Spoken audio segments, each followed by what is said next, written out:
Good morning, good morning. So today is Friday. Pasok muna ako sa trabaho. Ito lang ang buhay dito sa Canada. Trabaho, bahay. Parang sa school. Trabaho, bahay. Okay, dahil wala pa tayong hindi pa tayo kumpleto sa papers, hindi pa tayo pwedeng mag double job. Alright. Hi. Good morning mga followers natin dyan. Salamat. Thank you sa walang sawang pagpanood sa aking vlog. Pasok muna tayo sa trabaho. Thank you Lord.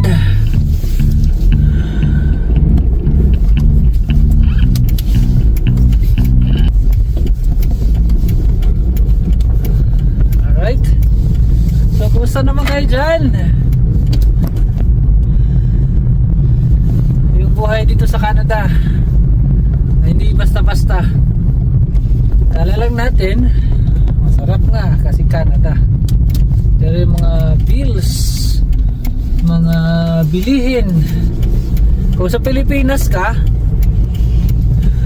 ganun din, parang peso lang din ang equivalent dito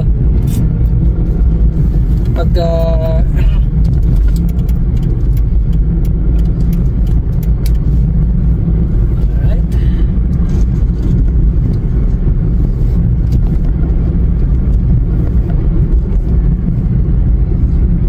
Thank you so much.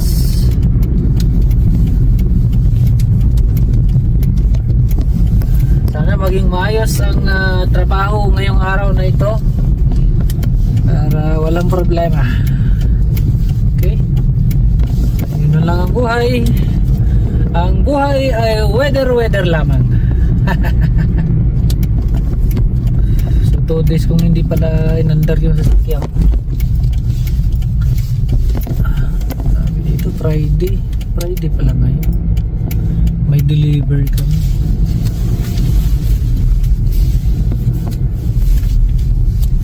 May delivery kami ngayon.